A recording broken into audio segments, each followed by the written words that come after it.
This week on the Shameless Podcast. Physiologically, any type of emotions, all this physiological chain of reactions lasts from 60 to 90 seconds. When I took my psychiatry classes, my professor always said, guilt is a bullshit. I'm not kidding. It was his opinion. Yes, absolutely. And I really definitely agree with this. I will explain you why. You feel stressful not because something happened. You feel stressful because there is too much cortisol in your blood.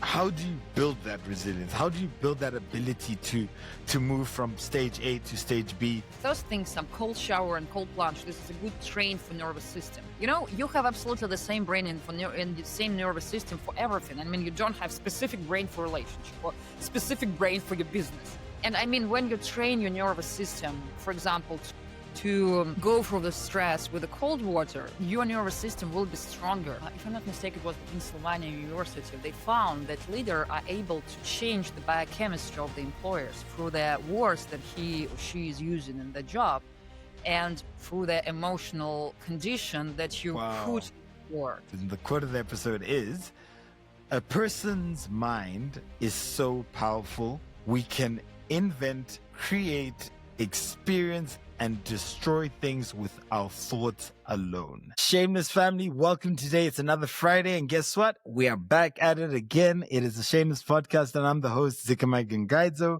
And today, my gosh, if there was ever an episode to watch, it is this episode, because what? We're going to get inside your brain. The topic for today is about neuropsychology and neuroleadership. Sorry, say that again? And neuroleadership. And leadership. So, neuroleadership. So, Maria, please introduce yourself. It was fantastic having you. Please do introduce yourself. Absolutely. So, first, thank you so much for having me today. I really believe that the topic and the approach that you choose, shameless, is amazing, because shame, guilt, some self-doubts is the main obstacle in our journey for achievement, implementing our vision, and of course, happiness. And I'm really so enjoy to be here today. My name is Marina Morgan. I live in Silicon Valley, managing my company, The Morgan Impact. We partnering with our client to provide top performance for the business owners and their teams. And I'm combining neurophysiological approach, organizational psychology, organizational behavior, and of course, business strategies. And also right now, I'm in New York City, speaking with you from the Hudson River. Okay. It's pretty close. Here, I have my philanthropy project and working as a director of strategic development in New York City Opera, bringing some artificial intelligence and innovative approach for the classical art. So we can speak about it later, but that's what I'm doing in general. Whoa, okay. All right, fine. I'm going to have to focus here, because that took me by surprise, like in the classical arts and the work that you're doing there. But before we get into that, I am so curious to understand, what does that mean when you tell me neuropsychology for leaders or of leaders? Like, are you reading minds? Is the question, is the first question I have in mind. Are you reading people's minds, or is it a pattern that you're reading? Like, what's going on here? Because I'm kind of afraid that this episode might be a bit vulnerable for me, and I should be ready for anything. Okay, so please feel safety. I will read your mind. Invite me to do it. If you will provide some personal questions, I will be happy to answer. But in general, as I'm saying, it's actually pretty often question for any kind of psychologist. Like, I'm meeting somebody, and these people asking me, what can you say about me? Are you reading me right now? Actually, I'm doing it only for money. This is my job. Thank goodness. Actually, to do it in professional level, you should be 100% focused. You should provide specific question. You should really do a great data analysis in your head, and not only your head. And this is a really ton of job. And in my regular relationship, my regular conversation, of course, I'm not dive so deeper. I believe that, of course, my profession provides some specific framework, some specific point of vision for the reality, because actually I understand reality through the understanding of the people and relationship and connection between them, and also through something that's going on in their brain. I provide this example for you today. If my employee is saying me, I feel exhausted and I really feel something like I'm not satisfied by my results, and if the results is great, and I see that the results is great, I really understand that probably the dopamine level right now is pretty low, and I just provide some practical advice what my employee can do just to work with it and to help themselves. And yes, it's influence, but I can't say that I'm deeply analyzing everybody every time. So if you would like some analysis, I'm totally open. Well, let's ease into it. And I think by the end of it, I'll just be like, yeah, go ahead. Please tell me what's going between my head. But if I could ask then, when you look at emotional intelligence, because typically that comes up a lot versus neuropsychological intelligence. What does that mean to you and what does that look like to you? And then I'm going to ask you for an example. Okay. The example will be the next one. Okay. So Yes. what is, in my opinion, emotional intelligence? It's pretty simple. This is the ability to not understand, but to feel your own emotions, and at the same time to feel the emotions of people around you. And it depends of organization of our nervous system have ability to feel this emotion, understand these emotions. And there is a group of people who really don't have an access for this. And this is pretty normal thing as well. It depends on organization of nervous system. But most of people are able to do it. But for various of reasons, we really don't rely on our emotional feelings, specifically in business. And the main step to develop your emotional leadership, your emotional intelligence, is to feel and understand your own emotions and to understand your emotional language. I will provide you a pretty interesting thing here. So, what is the emotion? Emotion is the algorithm of specific neurophysiological reaction. It's like a chain. We have different stimulus that started this chain. I mean, for example, if you hear some really awful sound, you will instinctively hide or do something like this because this is what we need to survive. Also, nothing can happen outside reality, but you can remember some sad thing or some sentimental thing or nostalgia. And in this situation, emotional stimuli will come from your neocortex and go to amygdala, and then all this algorithm will happen. And actually, for different measures, how do you think? What is the how long does emotion last? What is your opinion? My emotions, I could last a day. I mean, if I am in my emotions, it's gonna last a day. It's like 24 hours. I'm not happy with you, and it's gonna last for 24 hours. So I'll go with emotions. Stick around for a while, a day, 24 hours. So depends on the time or the type of emotion. They can last from 60 to 80 seconds, and that's it. Wait, hold on. Whoa. Yes. And the What cycle, do you mean? the cycle. 60? No. You're going to have to stop there. You can't tell me it's going to last 60 to 80 seconds. So what's the rest of the time? 90 seconds. A 90 second. seconds. What's the rest of the time? Because I can tell you when I'm not happy, it's more than 90 seconds. Okay, so let's just try to bring some clarity here. Physiologically, any type of emotions, I mean, all this physiological chain of reactions lasts from 60 to 90 seconds. Of course, this is some kind of, sort of middle thing, but in general, it is so. And as I mentioned, source of the emotions can be really different. I mean, it can come from your conversations, from relationship, from something happened, and also they can come from your own neocortex, your memories, whatever it is. And the thing that you describe in here, that, for example, if you're sad, you can feel the sadness for all of the day. That's mean that you just coming back to the cycle again and again, and you just coming back to these memories, or you're coming back to these thoughts, and you just stimulate starting of this algorithm. And there is also another thing. For example, something happened, doesn't mean it was happiness or joy or some sadness. And at that moment, you wasn't able to provide this reaction. Or, for example, you were in a business meeting and it was awful, your presentation failed, and actually you want to cry just to help yourself to go for this. And of course, you're among your clients, among your partners, and you're unable to cry because tears, this is something that we need to relieve. And this is our instrument to regulate ourselves. Or you're pretty angry and you would like to scream immediately for, I don't know, your client or your employee. the number of times I have had an emotion that I've not been able to express. So you're And saying to me that I need to do it, and sometimes I can't do it. exactly. And then you can do it for some reason. We're living in the social world, okay, or world, okay? We're Yes. unable to provide any emotion just immediately.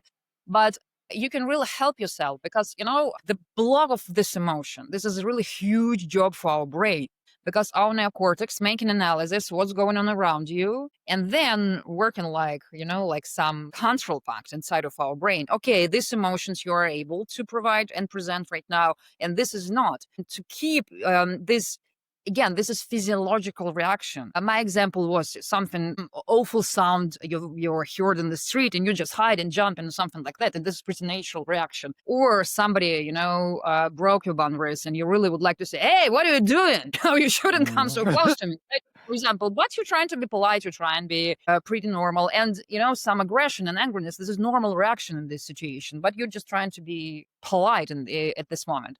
And if you know that you had a pretty stressful day and you should keep your face and you really feel exhausted to the end of the day, it will be really great to help your body go for this emotional relief. It can be very different things, and this is very personal. But if for a long time you will again and again not allow yourself some emotions and not respect this aspect of your body, that you are a real life person, it is pretty normal to be angry, to feel sadness, to jump and say, oh my God, I'm so happy. Oh my God. Actually, even emotions like this, we're not allowed this specifically in the business environment. And Yeah. if you know that you have some situation when you need to react, but you didn't allow yourself to react, it will be great just to help your body go for this. For example, some of my clients, they're going to gym and they just beating something just to provide this aggression. Somebody running, somebody just, I don't know, watching some funny movies there you can laugh, or some sad movies when you can really cry, just to help your body provide this emotion. In another So, interesting, yes, please, yes, ask me. so before you get to that interesting thing, so Okay. I got a question. So I'll use this weekend. This weekend, I don't know. On Sunday, I just didn't want to interact with people. I didn't want to. It was a long week. I've been doing this for a couple of weeks, and I just wanted to not interact. So close the door, close the windows. And I just binge watch something, and I just let time fly by. Though I carried a bit of guilt, or a lot of guilt, for not being productive, I felt as though I needed that. And I guess the biggest part for me was that guilt of allowing myself to do that, but I don't fully understand what is happening for me to want that, and then also to give myself that. What does that mean for my body, for my mental state, for everything? Because I just did it, carried guilt, and I think some people might not do it, and they might just power through because the guilt, and they don't understand what's going on in between their brains. So about the guilt, actually, it's a funny story. When I took my psychiatry classes, my professor always said, guilt is a bullshit. I'm not kidding. It was What? his opinion. Yes, absolutely. And I really definitely agree with this. I will explain you why. Of course, feel of shame or guilt, this is part of our social regulation tools, and we need it when we were little Yeah. children, etc. But actually, what is the guilt? When you feel guilt because you didn't achieve those results that you plan to achieve, that's mean only one thing. You're expecting from yourself more than you really can do. Because actually, all of us, we are really do our best. I mean, if you could do best, you will do definitely best. I mean, there pretty rare situation then you come into your project, specifically if this is your business, and you're just thinking like, okay, today I will do so. Let's- Of your best. And the truth is you didn't provide those results that you expected. This means that your expectations are not real, expectation from yourself. Another thing about guilt and shame, the source of guilt is always external. What I mean here, it was a moment, one time in your life, when somebody explained you, then acting in this way or feeling this way, this is bad and this is not normal. Because when you're a little kid, you don't know it. I mean, somebody outside, you say, oh my God, what did you do? It is awful. You should feel guilt. You should ask forgiveness for this. I mean, we should just understand that the source of the guilt is external source. Somebody explained you one day that act like this is pretty bad thing and you should feel guilt. So when we're living in an adult world, for example, we are working together, you are my co-founder, right? And you promise me, and we probably make some commitment that you will provide these results to the end of the week. Normal thing here will be without any feel of guilt. You can do it for some reason. You feel tired. You feel exhausted. I don't know. Something happened with your family, whatever it is. In normal thing, you come into me in the middle of the week and say, Marina, it seems that I will not able to provide these results on this week because of some reasons. What can we do here? This is one way. This is another way. This is third way. So let's just find the best decision. It's not about guilt. It's about our commitment. And of course, so for example, if I say, okay, we have this client project and we need to present it on Monday, I can handle it, but please, in the next project, I will take some kind of vacation for the several days. I will give you some rest and you will give some rest to me. Or I will tell you, let's, I don't know, hire some person like for part-time who will help with the slides or presentation, whatever it is. I mean, when you're coming to me in productive way, just in your example, let's just imagine we're co-founders and we're just looking for decisions together. But when you're full of, it's the opposite thing to be productive. I mean, you're already not so productive as you wanted, and you add some guilt there. And from the neurophysiological aspect, feeling of guilt is blocking any ability for activity or for looking for some great solution for the situation. And at the end of the day, guilt is not helpful. I mean, specifically in business. Summarize it. You're the source of this feel of guilt. This means that your expectation about yourself is not real. And this means that you're a little bit delusional about yourself. And this is true because you always want to do your best. Everybody wants to do their best. And if they can't, there is some reason for this. And if, for example, somebody explained you that you should feel guilt in this situation, so this is a little bit another question. Fair enough. And that's actually very interesting because I think sometimes because we don't think about it like that, or we succumb to the external voice, you're just stuck in that world. Like that's it. And there's no alternative to say, no, there's nothing wrong with me. I'm not broken, or I should probably reflect about the reality versus my own expectations about myself. And so I have a question for you. Wait, hold on. You had said something. You're going to tell me something that was incredibly interesting. A fun fact. Sounded like a fun fact. No, you promised me some case or something like this, some practical question about this, right? Okay. So when you're dealing with a lot of your clients, do you find that a lot of people really understand what's going on? And is there been a case whereby you've worked with somebody who didn't understand and didn't necessarily believe in this whole approach, and then they, through a series of discussions or through a series of frameworks or working with you, they then understood and therefore change the way that they lead, the way that they present themselves at work, the way that they show up at work? Is there a case study or something that you can go, we started like this, it was rough, we ended here, it was beautiful? I'm so curious to hear some of those stories. Because I can only imagine you deal with really difficult people who think they're right, people who think they know it all. And then at the end of the day, that ability to learn something at the end is just, wow. I'll keep quiet now. Most of my clients are entrepreneurs or business leaders. Actually, I deeply understand that they are coming to me. That means that this is the last line of defense. Typically, that means that they already tried everything and it didn't work. I mean, there is of course, some people, they have a practice working with coach or professionals from my field, and they already know that it is better to do it, when you are not yet in a bad situation. It's better to do it time before. Most of the clients from my field, they come into the professional, then they already have something and they try different things, try a different approach, and it didn't work. So most of my clients, and I think not only my clients, I mean, most of the people, they don't really understand that our physiology is the first thing. And the way how we explain this to ourselves is the second thing. What's I mean here? You feel stressful not because something happened. You feel stressful because there is too much cortisol in your blood. You understand what I'm talking about? Yes. No, hold on. No. What do you mean when you say there's too much cortisol in my blood? What does that actually mean?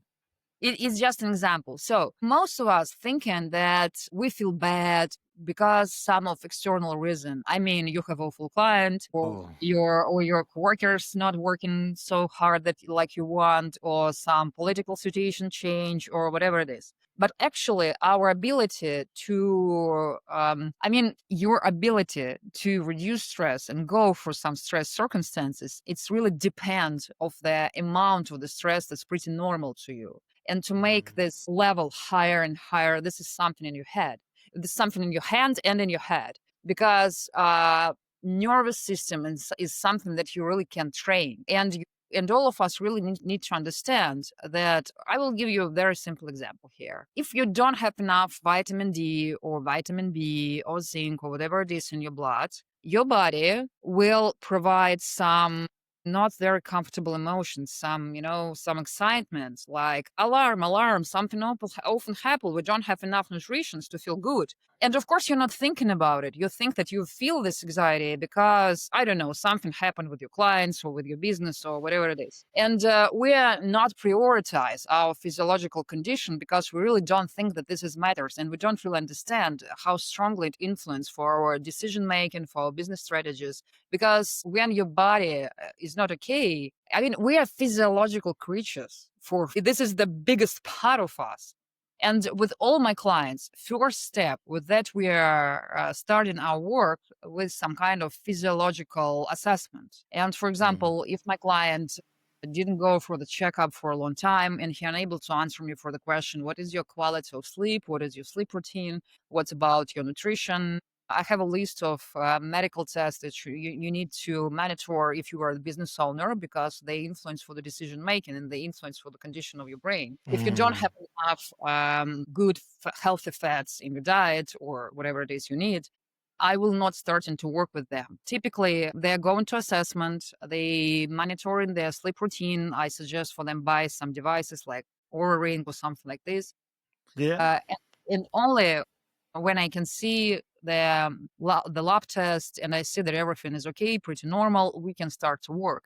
Because if you start your way of thinking, but at the same time you have a lack of vitamin D and you feel like depressed, not very energy, not with a high level of energy, my work will be useless. It's like to try to build, it's like to try.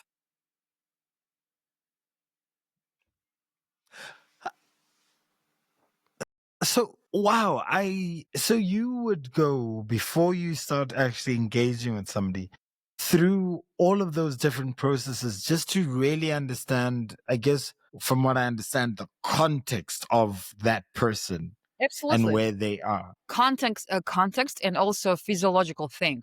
Because, okay, what is my job actually? Very simple. We try to find with my clients a new way of thinking for them, like a business leaders or business owners, and then expand this new vision to their organization, to their team, to their employers. For the neurophysiological thing, what's mean think differently? Actually, that's mean, all of us in our brain, we have a brain cells, right? And when we are just appear in this world, even in mother's belly, we have these neural cells. And when we are coming to this amazing world, these cells, they are starting to connect with each other. In this process named neuroplasticity. And when we're pretty little, I mean, when you're 1 month old, you are combining something like 1 or 2 million new neural connections per second. And that's how we learn, actually. We just create this new neural connection between our neural cells. When you're growing up, this process becomes slower and slower. And for example, in my age, I'm 38. This is something like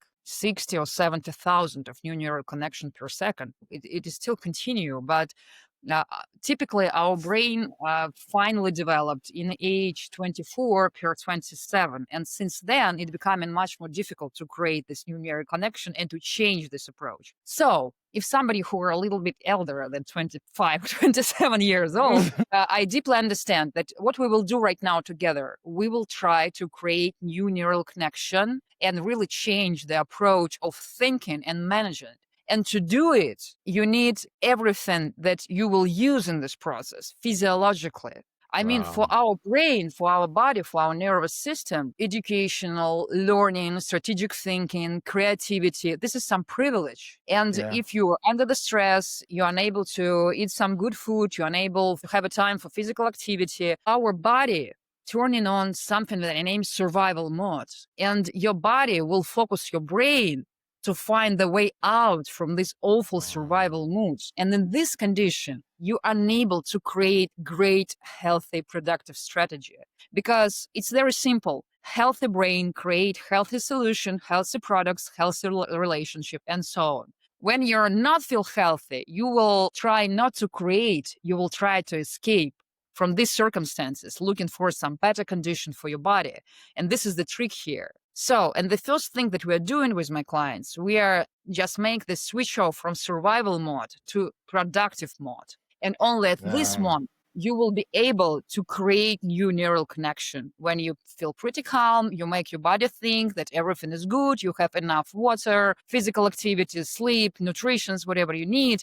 Please relax and think strategically about creation something new, about pivoting, opening new business, opening new direction, so on and so on. And that's works. So, okay. Oh my gosh, that was so much. And I'm just trying to like really condense it because I think, or my question is around resilience because Okay.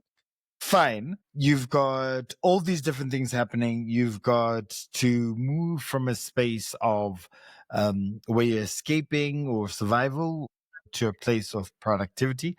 But then you've also got what happened to me this weekend where it's like, oh, what happens to me when I have those 24-hour long emotional dramatic sessions where my memory is the one that gets me in a loop, right? Like, so I replay something back over and over again. But surely there's something to do with resilience in the way that one is able to break that cycle. One is able to move from survival to productive. How do you build that resilience? How do you build that ability to move from stage A to stage B, number one, without external support? Because you say a lot of it sits within. But then the second part is obviously when you do get to that point of external support, that just sort of enhances.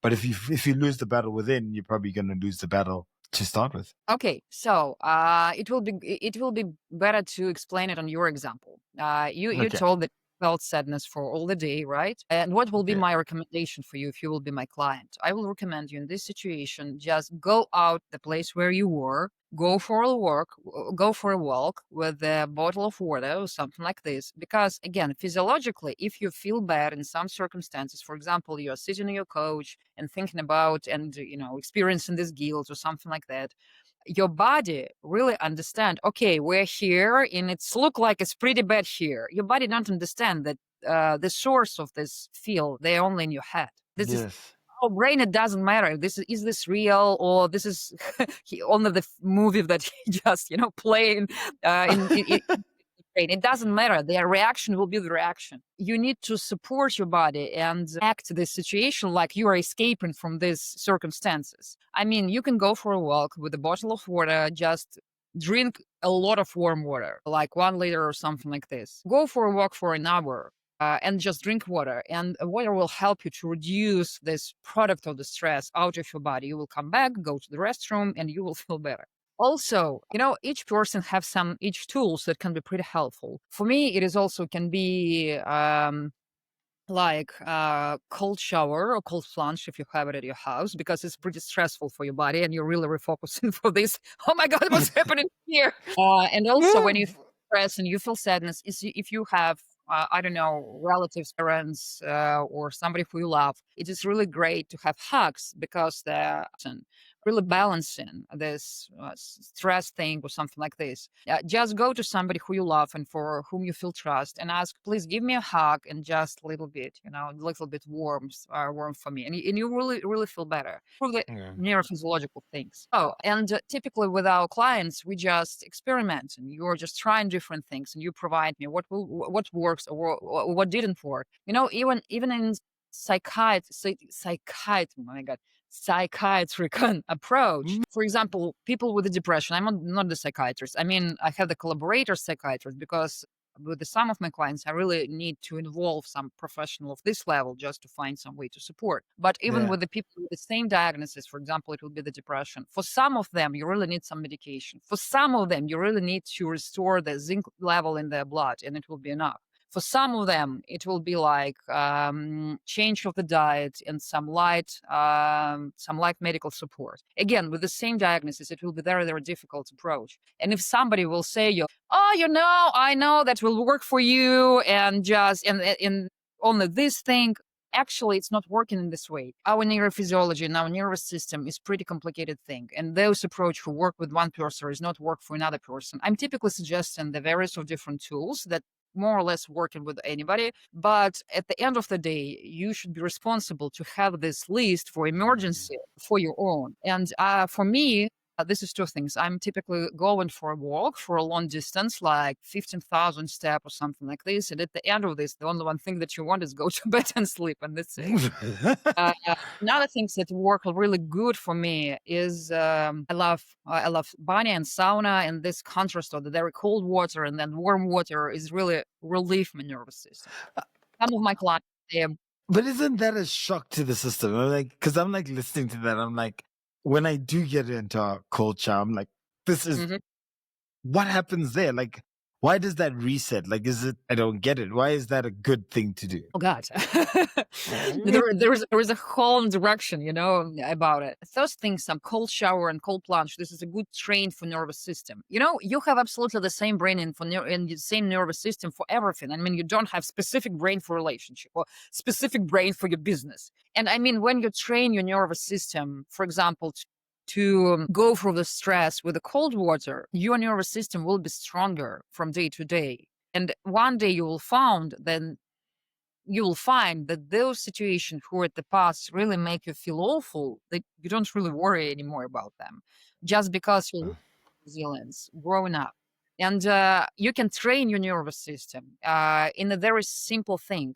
Another good thing for the development of your nervous system and brain is to try some new things not inside your business. I mean, it can be some art, it can be some hobbies, it can be even just go for a walk or coming back home with different roads. Even this will be good train for your brain, because again, all of us should understand we don't have specific brain for the work or something like this. And when you're developing your brain for some new experience in your life, and it will be better if it will be, some pleasant experience, then you will use this brain in your job and your business, in your relationship with the clients, and you will see how the things will change. 75% of the capacity our brain spend for the monitoring and management of physical activity. And when you are learning some new physical patterns, I mean, it can be dancing, it can be sports, it can be something really when you need to move in another way. This is really great source for development of the nervous system and brain, and then you will use it in your job. So most of my clients in Silicon Valley and most of the Silicon Valley successful founders, they are surfers, because surfing is a great metaphor for business and entrepreneurship, because you're in the ocean. Of course, ocean is much more stronger than you. And the only one thing you can do here is to feel focused, feel calm, and to catch on the wave. That's what entrepreneurs are doing in their regular life. Wow, that's beautiful, because I mean, I've never really considered the surfer, but I guess that is what an entrepreneur has to have. It has to have that calmness, that focus, and be able to go through tough moments, get up from there. I will ask you a question. When was the last time that you go from the medical checkup? A year ago. A year ago. Yes. As somebody before developing his own business, you should just do something like one time per half year, specifically focusing on those nutritions who influence for your decision making and for your brain. And also, it's a good thing for the entrepreneurs to monitor their ketone level in their blood, because ketones is the fuel for our brain cells. And this, connection, the impulse between the brain cells, using ketones like a fuel for this, as I mentioned. If you will just, do you see this glucose monitoring thing that people typically use? And it's pretty, it's pretty well known. There is the same for the ketone level. And if you will try it, you will see that every day you have not enough ketone in your blood, and your brain probably work. It's like an example with a car engine. You can put the best gasoline, in your engine, and your will, demonstrate you the best potential that for most of them it is she, that is able to demonstrate. But if the fuel is not the best quality and there are a lot of different things there, it will not work. Then best luck. And that's such an interesting thing, because as long as I don't feel sick or it's not so apparent, those are the very difficult things to sort of realize, because they lie under the surface. So would you recommend, therefore, every 6 months that somebody does go on a checkup of some sort? Every 6 months, specifically focusing on those nutritions that influence for your decision making. Like I mentioned, with vitamin B, D, it's influence for your brain, some omega fats. I have a list of these lab tests, and really I can send you. I have a guide for entrepreneurs with all the research, with the list of tests, and you can use it. Also, you can share it with our listeners, and I will be really happy, because this is something that I provide for all of my clients. And you know what's so crazy about that? Because I really hate this, but I was reading up about ashwagandha and a whole bunch of stuff, trying to make, less brain fog and all this stuff. But the reality is that you can be sort of bombarded by all the marketing and all the hype. But if you don't know what to look for, you don't know what then correct, and you don't know what to then focus on. And in the end, you end up filling yourself with a whole bunch of different herbal things. But the reality is that you don't really know what you don't know. And that's why I found what you said so interesting about, before you start, you go into this, the tests, because you need to know. And I don't know, I just found that extremely interesting. So I will take you up on that offer, and we will be putting that full list available for everybody to look at. Absolutely.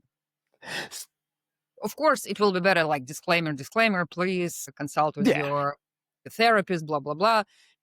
And it's not a medical recommendation or something like this, but actually, I have professional nutritionists in my team. I mean, nutritologists who just help to analyze their lab tests. And also, you need to know that in medical system, this diapason of norma. I mean, if, for example, your results is outside this diapason of norma, this means that you're already sick. In nutriphysiological approach, typically this diapason is pretty smaller than medical for 20 or 30%. And you, for example, if you don't have an access for the professional nutritologist, you can just put your lab test in GPT and say, okay, analyze my analysis like a nutritologist and provide me some kind of the feedback. What's going on here? Because their diapason is different. And if the result of your analysis is outside this nutriological diapason, that means that you're not feel sick yet, but you're on the way there. You understand what I'm talking about? Yes. And if you will catch at this, and probably your body already started to provide you some signals. Hey, we're right on the bad road. Do something with that. But you focus on your job. You think, I probably feel anxiety because I don't know, something going wrong with my project, or I don't like my employer, or my client is doing my brain, or something like this. But probably the real reason is that your level of vitamin D is lower. Is not very good for your body, and your body trying to knock for this door and say, hey, do something with that, please. I don't. And again, I can say that.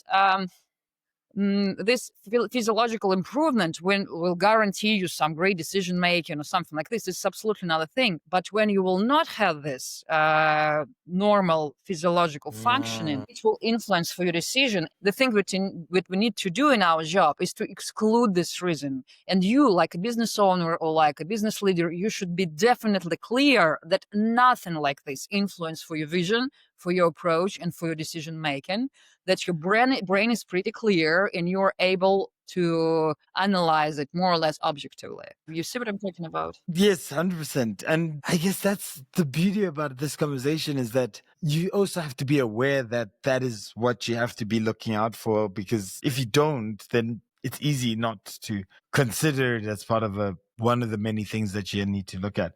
But you did also talk about sort of the neuroplasticity or the reinventing. I mean, if I am above the age of 20, you said 27, and then now suddenly I have less connections in my brain. It kind of sounded like I'd be stuck in my ways. It kind of sounded like, the older you get, the harder it is for you to change.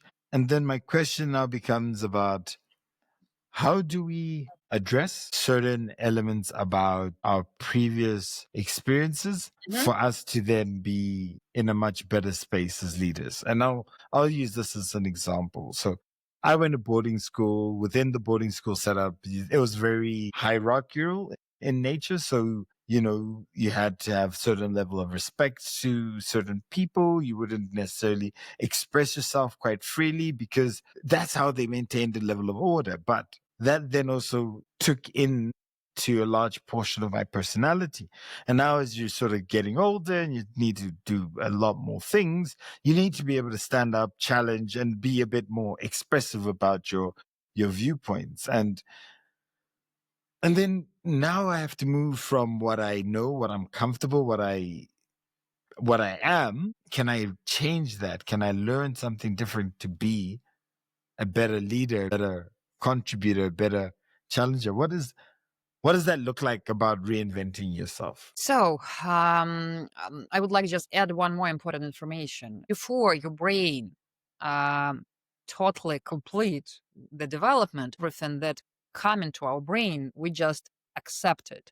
I mean, when our brain is totally developed, we're able to understand, oh, this is good information, this is wrong, because we already have our point of vision. We already have fully developed critical thinking. Before that, everything that's going on around you, your brain don't have all the structures that your brain needs just to sort the information.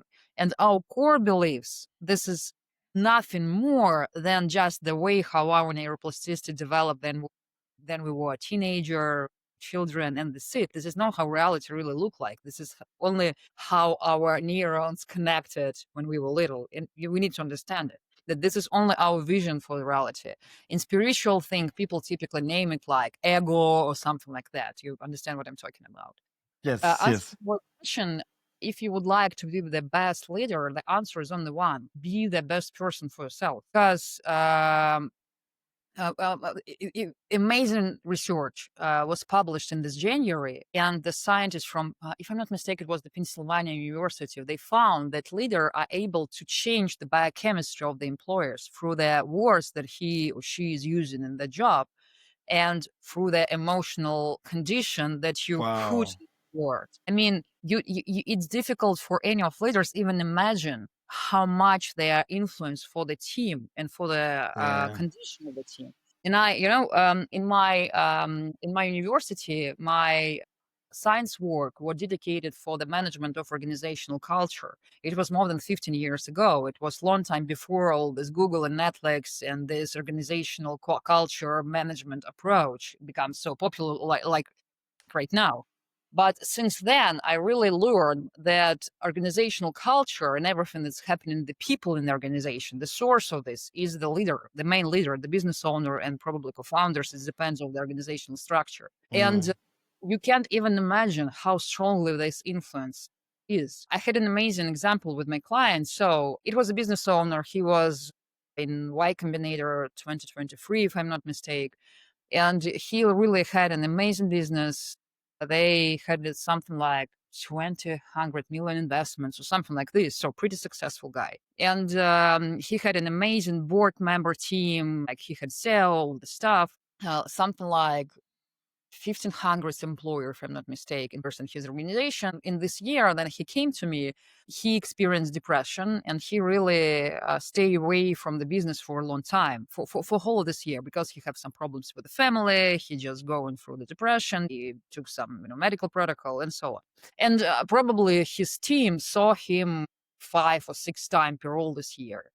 And the reason why he came to me was he would like to pivot and open new direction of the business. It was at the beginning of all of this AI era, blah, blah, blah. And he just wanted to open some new direction in his business and pivot team and focus them on this direction. And he told me, this year was pretty tough for us. Probably you heard about the great layoff in Silicon Valley, and they fired several hundreds of people. It was really not a very good year for all of them. And his request for me was to help them to go through it, express all the emotion that they have for each other about everything that happened, and then refreshed and go to the new start together. And the thing that we did, it was one of the part of our job together. I invited all the board members. It was something like 15 leaders from different countries. And also it was financial director, legal director, CEO, COO, human resource director, whatever it is. And I asked them, it was the timeline of this year. And I asked them to put some, stickers on the boards with the brightest moments from the positive aspect and the brightest moments from the negative aspect. And at the end of this exercise, we have like line of the positive pics and line of the negative pics. And I worked with this business owner, and it was totally for 100% reflect what happened with him in this year. In spite, they didn't even see him. You understand what I'm talking about? I mean, the emotional situation with his team members for 100% reflected what happened with him all this year. In spite, he didn't physically connected with them. And that's how it works. If you would like to be a best leader for your team, you should be in a perfect condition. You should feel great. Enjoy your life. You should enjoy what you are doing, and you should find this enjoyment in everything that you are doing, and just share this with your condition, your amazing physical condition, your amazing psychological condition, which is your main responsibility for your team and for your business. Because without you, it will not happen. It will not develop. Nothing will happen without you, like without a business leader. Your business will not exist. Or probably it will exist, but who knows? It's not gonna. Well, I guess that's the thing, right? So it can exist. It probably will exist, but will it exist in its best form? Will different people within the team really be being the best version of themselves, or getting the most out of the whole experience and contributing the most? I guess that then lies the question. It's like, do you want to drive your vehicle at like in fourth gear or third gear and never get to the fifth gear? Well, yeah, fine. If you're going to ignore yourself as a leader and not necessarily be able to feed the team what they need. I mean, there's several important things here. First thing, of course, even if you will be in the best condition, in the best level of your performance, it doesn't guarantee that your business will be successful, because it's 9 from 10, they're not successful. And this is normal for any business, for any entrepreneur. We should understand it. But the thing that's really important, want you it or you don't want, your team will feel what's going on with you. And even if you are not connected with them, even if you're not talking with them, they really somehow feel it. Again, because you are the source of everything that's going on here. But another important part here is that you are responsible for everything that's going on in your team, but this is not 100% of the responsibility. You should share this responsibility with your team. What I mean here? I mean, you can provide the best organizational processes, operational system. You can be positive, full of energy. But for example, if your team members going home, drink a lot of alcohol, go to bed at 3 o'clock in the morning, and then wake up at 6 o'clock, and it's happening for a long time, it will not work. And I think another responsibility of leader just to provide this information for your team members, explain them how will this work, why it is important, how your brain and physical condition influence for the business results, how we will achieve these goals together. I mean, you can't make them to do it, but you can, like leader, provide this information for them. Just share some podcasts, discuss with them, invite professional like me, because I'm sometimes just providing some workshops for the C-level managers in the team, or even for a general employer. Just explain them. It's a little bit different approach for the business owner and for the team member, but still, this is our responsibility to keep ourselves in the best shape. And the source of the burnout is not always the awful, capitalistic way of management. It is also that we don't have enough literacy how to take care about ourselves and do our best. And another thing that I want to add here, you mentioned about to be the better version of yourself. For me personally, it sounds like I'm not good enough version right now. I really more believe in a statement like, I do my best at this moment. I really do my best at this moment. I love that. I'm doing better, that's mean, and at that moment, I'm unable to do better. here it is. Here's everything that I can suggest to you. And probably at the next moment, tomorrow or in the next year, I can do better, but I don't know. But the only one thing that I really know that I'm doing my best at that moment. And that's it. Wow, that's so cool because no, I mean, I said it, right? I did say I was like, show up, be the best version of it, but like you are doing your best. And You're so already then, the best version of yourself. And exactly right now, you're the best version of yourself. Just look at you. You're providing this amazing podcast. You are sharing important, amazing thing with the people. You're the best version of yourself right now at this moment. And what will be in the future, we'll see. and I guess sometimes as well, when making decisions, right? That moment of decision making is internally what you either say to yourself or how you are processing certain things. I mean, that can have an impact on your decision making process, would you say? So again, there's two things here. The first thing I've already mentioned, healthy brain provide healthy decision. But of Yeah. course, as a leader, you should really understand, like do all this business thing, like have enough metrics, understand the market, understand your product market fit, understand how to work with the numbers, have a pretty good prototype. So it depends on your businesses. But another thing that you should really understand that there is no right decision. I mean, you always have some risks that those things that was amazing for absolutely the same business, even in the same market, they probably cannot work for you just for some reason. I mean, not a good time, something happened, depends on, and this is pretty normal. And the thing that really makes difference between leaders and non-leaders, that you are absolutely okay with any results of any of your decision, and you are not afraid this decision making, because you are pretty sure that even if you will fail, you will be able to fix it. And that's it. Most of the leaders that I knew, like C-level managers from the pretty big and successful companies, the main thing, what was specific for all of them, the amazing feeling of confidence. I mean, they Yes. don't feel this fear to make the decision and to fail, because they know that even if something happened, I will handle it. It will be my responsibility.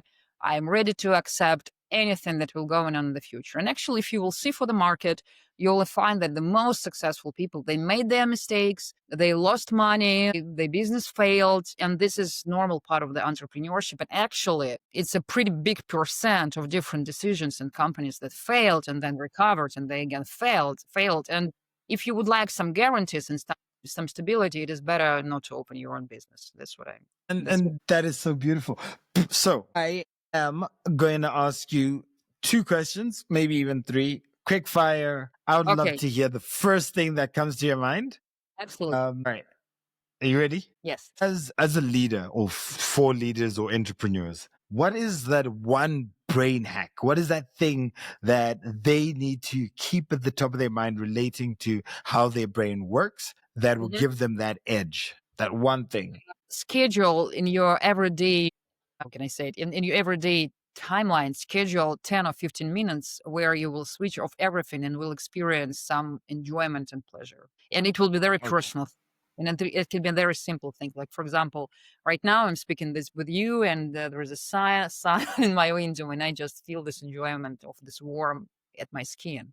And I'm focusing on it because this is very important for our nervous system and brain to experience the enjoyment every day, because that's what make our body and our brain feel that everything is okay. Because when you're unable to feel this enjoyment, this is a bad signal for your body, and your body will switch on this, this system of escaping from the circumstances. Okay. And second one is, I hear this all the time. The younger generation think different.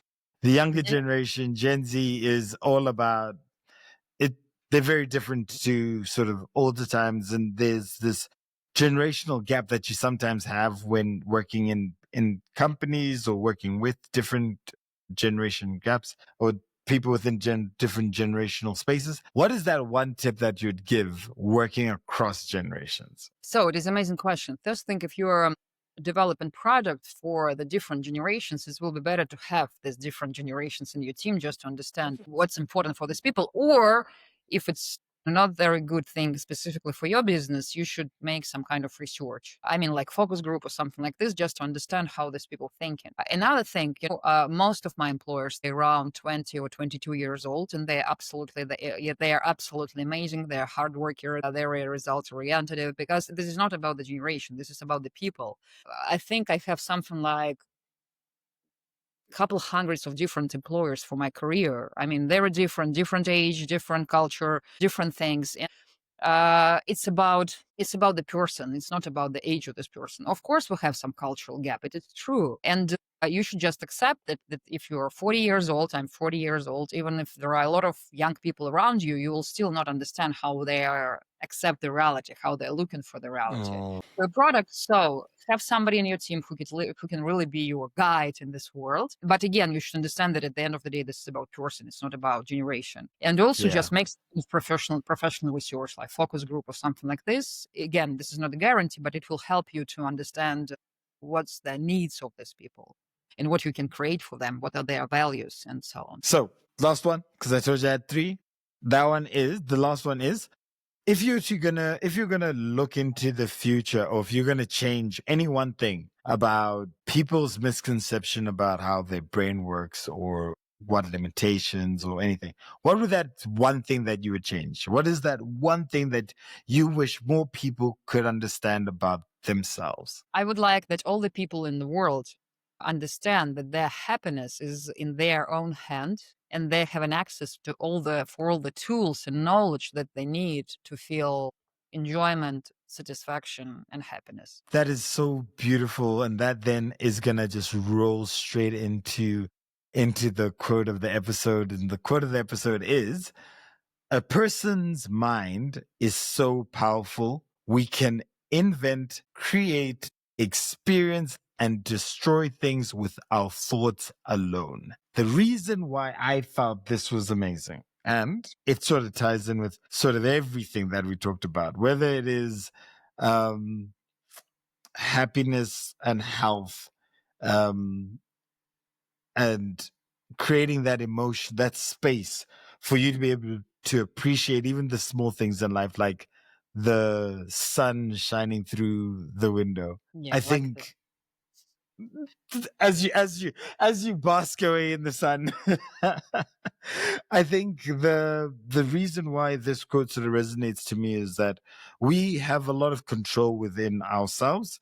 We have a lot of power within ourselves, and the sooner that we realize that, the better it can be. And the thing that really got me was when you asked me the question, how long do emotions last for? And in my mind, I was like, I'm going to be conservative. I'll say 24 hours, because I know I can go to sleep, wake up, and still carry a grudge. But the second you told me 60 to 90 seconds, and then you went further to explain that the source of that emotion starts to play a significant role.